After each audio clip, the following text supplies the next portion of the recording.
Hello, good evening students. Today we are discussing about the chapter number 3rd and most important topic. The topic is India's role in Bangladesh in independence. Students, India's role in Bangladesh independence. यानी कि बांग्लादेश को independence करने के लिए भारत ने क्या क्या कदम उठाए, भारत का क्या रोल रहा बांग्लादेश को इंडिपेंडेंस करने के लिए. The government of India supported the demand of the people of Eastern Pakistan for their independence and helped them financially and militarily.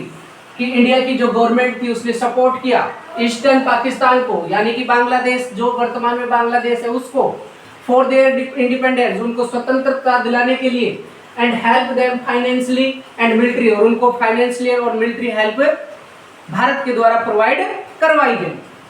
Next है आउटकम, क्या परिणाम सामने आए. Students, 1970 war was between India and Pakistan. परिणाम ये हुआ कि उनको हेल्प करवाने के चक्कर में भारत और पाकिस्तान खुद एक वार में धकेले गए और दोनों में वार हुआ 1971 में भारत और पाकिस्तान के अंदर. वार कैसे खत्म हुआ? Ended the surrender of the Pakistan force. अंत में क्या किया कि वार के अंदर जो पाकिस्तान की फोर्स है उसने सरेंडर कर दिया. And in the eastern Pakistan and the formation of Bangladesh, और जो ईस्टर्न पाकिस्तान था वो बांग्लादेश के रूप में एक आजाद बांग्लादेश बनकर सामने आया. एक आफ्टर इंडिपेंडेंस, स्वतंत्रता के बाद में बांग्लादेश में क्या क्या हलचल हुई. देखिए, बांग्लादेश ड्राफ्टेड इट्स कॉन्स्टिट्यूशन. अब बांग्लादेश ने अपना खुद का संविधान बनाया. And declaring faith in the secularism, democracy and the socialism, और उन्होंने जो नया संविधान बनाया उसके अंदर विश्वास जताया कि इसके अंदर लोकतंत्र और धर्मनिरपेक्षता को बढ़ावा दिया जाएगा. इन 1975 में Sheikh Mujib amended the constitution. Sheikh Mujib ने अपने कॉन्स्टिट्यूशन के अंदर बदलाव किया, संशोधन किया.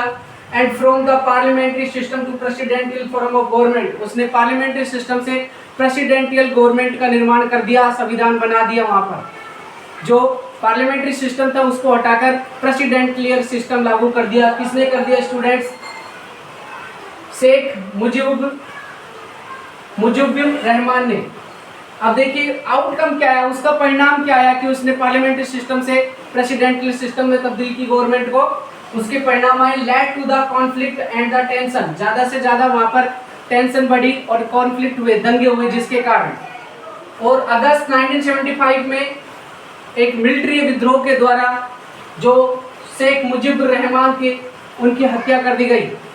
तो ये सारी चीज़ें हमने पढ़ी कि किस प्रकार भारत ने रोल अदा किया और किस प्रकार वहाँ पर संविधान बना, और शेख मुजीबुर रहमान ने किस प्रकार से उसको पार्लियामेंट सिस्टम से प्रेसिडेंशियल सिस्टम में चेंज किया और एक सैन्य विद्रोह में उसकी हत्या कर दी गई.